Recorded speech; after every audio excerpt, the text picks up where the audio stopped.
दोस्तों, अगर हम आज की डेट में बात करें यानी कि साल 2025 अगर चल रहा है तो इंडिया की लगभग जितनी भी टॉप ब्रांड यूनिवर्सिटी है सभी की सभी ऑनलाइन मोड पर अब एजुकेशन देने लगी है। और बहुत सारे स्टूडेंट्स भी हैं जो कि हाँ ऑनलाइन लर्निंग करते हैं, लेकिन इसके साथ साथ ये भी है बहुत सारे आज भी वो हैं जो ट्रेडिशनल ही तरीका यूज़ कर रहे हैं। यानी कि अगर उनको ग्रेजुएशन करना है या मास्टर डिग्री करना है तो हाँ वो रेगुलर की तरफ ही जाते हैं।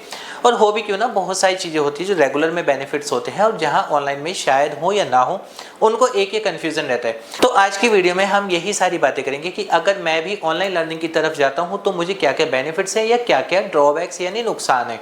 हेलो दोस्तों, मेरा नाम है शिवांग शर्मा और ऑनलाइन एजुकेशन कंसल्टेंट में आपका स्वागत है।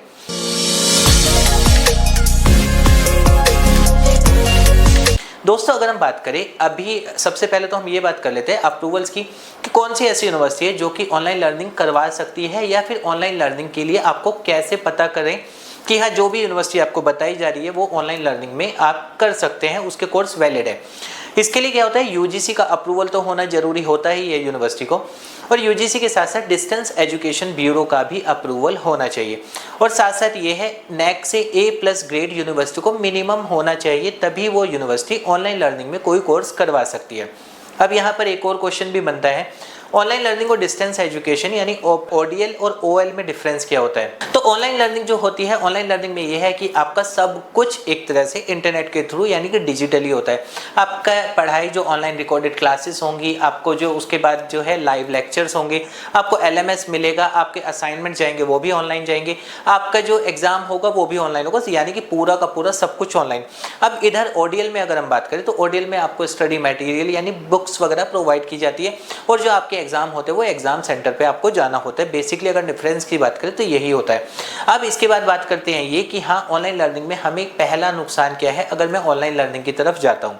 ऑनलाइन लर्निंग में सबसे पहले अगर नुकसान की बात करें तो आपको प्रैक्टिकल एक्सपोजर की अगर हम बात करें वो ऑनलाइन लर्निंग में नहीं मिल पाता है। यानी कि अगर मैं बात करूँ, मैं कोई भी टेक्निकल कोर्स या फिर जैसे कि MCA कर रहा हूँ या फिर मैं BSc कर रहा हूँ जो ऑनलाइन लर्निंग में होता है, PGDCA कर रहा हूँ, कोई भी इस तरह के कोर्सेज जहाँ पर प्रैक्टिकल कंपलसरी होता है या फिर मेरे को प्रैक्टिकली नॉलेज कितनी है, ये यहाँ पर मेरे को नुकसान होता है। क्योंकि जब भी मैं ऑनलाइन लर्निंग की तरफ जाऊँगा तो हाँ मेरे को इस चीज़ के लिए कोई भी प्रैक्टिकली नॉलेज नहीं होगी।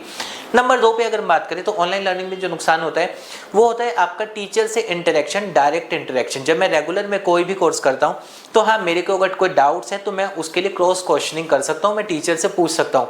बट यहाँ पर क्या है कि मेरे को रिकॉर्डेड क्लासेस या लाइव लेक्चर कुछ भी अगर मिल रहा है, यहाँ पर मैं क्रॉस क्वेश्चनिंग नहीं कर पाता। यानी कि अगर मेरे डाउट्स हैं तो हाँ मेरे पास आज की डेट में ऑप्शन तो बहुत है, इंटरनेट है, ChatGPT है और भी बहुत सारे ऑप्शन है जहाँ से मैं अपने डाउट्स क्लियर कर सकता हूँ।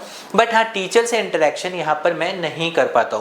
नंबर 3 अगर हम बात करें ऑनलाइन लर्निंग में आपको क्या नुकसान होता है, नंबर 3 में आपका नुकसान होता है ये कि हाँ आपका जो एक तरह से होता है नेटवर्किंग बनती है जो हम रेगुलर में करते हैं। यानी कि अगर आप कॉलेज में जाते हैं तो कॉलेज में आपका क्या होता है कि हाँ आपकी एक नेटवर्किंग ग्रोथ भी होती है और इंटरेक्शन जो पीपल्स के साथ भी होता है वो यहाँ पर आपको नहीं मिल पाता है जब मैं ऑनलाइन लर्निंग की तरफ जाता हूँ। और लास्ट अगर हम बात करें ऑनलाइन लर्निंग में जो नुकसान आपको होता है वो होता है अभी भी बहुत सारा प्राइवेट सेक्टर की अगर हम बात करें तो जहाँ पर इसको आपको ज़्यादा प्रायोरिटी नहीं दी जाती। यानी एक तरफ अगर रेगुलर का स्टूडेंट है, दूसरी तरफ प्राइवेट का स्टूडेंट है, तो हाँ आपको जो है उसमें कम एक्सपोजर मिल पाता है।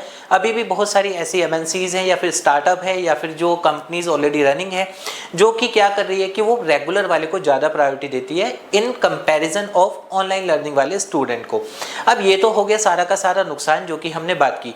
अब यहाँ पर बात करते हैं कि क्या इसका कोई बेनिफिट भी है, तो हाँ बिल्कुल है। ऑनलाइन लर्निंग के सबसे पहले तो हम बात कर लेते हैं कि इसका कोई फ्यूचर है भी या नहीं है। तो दोस्तों सीधी सी बात है कि अगर आप ऑनलाइन लर्निंग में आ रहे हैं तो ऑनलाइन लर्निंग ही अब फ्यूचर होने वाला है। यानी कि हाँ रेगुलर क्लासेस वाला बहुत एक जो ट्रेडिशनल पैटर्न था वो धीरे धीरे खत्म हो रहा है और सारी की सारी जितनी भी टॉप ब्रांड यूनिवर्सिटी है वो ऑनलाइन लर्निंग में आ गई है। और आज की डेट में तो ऑलमोस्ट बहुत सारे कोर्सेज होते हैं जो कि आप ऑनलाइन लर्निंग के थ्रू कर सकते हैं।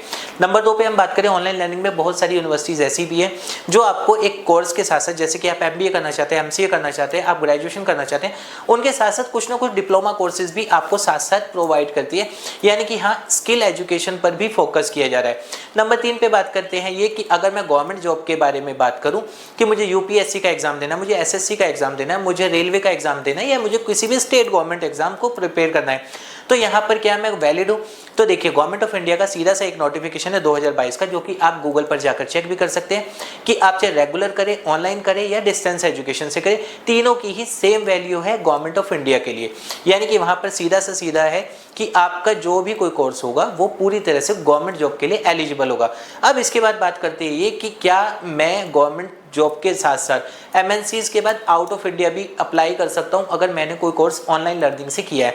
तो देखिए दोस्तों, सीधी सी बात है, जब हम आउट ऑफ इंडिया की बात करते हैं तो वहां पर कंट्री की सिचुएशंस लग जाती है। तो वहां पर यह है कि अगर आप किसी कंट्री के लिए अप्लाई कर रहे हैं किसी भी जॉब वीजा के लिए, तो वहां पर आपको देखना होगा कि क्या वहां पर ऑनलाइन को प्रायोरिटी दी जा रही है या फिर वहां पर रेगुलर की ही डिमांड की जा रही है। और अभी अगर हम बात करें ऑलमोस्ट जितनी भी यूनिवर्सिटीज हैं जो कि ऑनलाइन मोड पर बहुत सारे कोर्सेज करवा रही है, वहां तो आपको जॉब प्लेसमेंट असिस्टेंस भी दिया जाता है।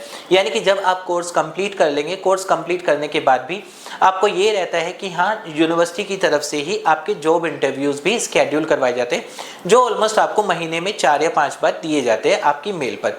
तो यहाँ पर कम जो यूनिवर्सिटीज हैं वो आपको कंपनीज में इंटरव्यू के लिए भी सिलेक्शन के लिए पूरा फोकस करती है, जहाँ से आपको थोड़ा सा हेल्प मिल जाता है करियर ग्रोथ के लिए। और अगर हम अब लास्ट बात करें तो ये है ऑनलाइन लर्निंग से अगर आप भी बीए कर रहे हो, बीकॉम कर रहे हो, बीबीए कर रहे हो, बीसीए कर रहे हो, कोई भी कोर्स कर रहे हो या मास्टर डिग्री में एमबीए, एमसीए, कोई भी कोर्स अगर आप कर रहे हो, आपको सबसे ज़्यादा फोकस रखना होगा स्किल एजुकेशन पे अगर आप जॉब में वर्किंग नहीं है। क्योंकि अगर वर्किंग प्रोफेशनल होते तो वर्किंग प्रोफेशनल के लिए एक बेनिफिट ये हो जाता है कि हाँ, उनको आगे अपना प्रमोशन करना होता है तो आगे उनको कोई दिक्कत नहीं आती है।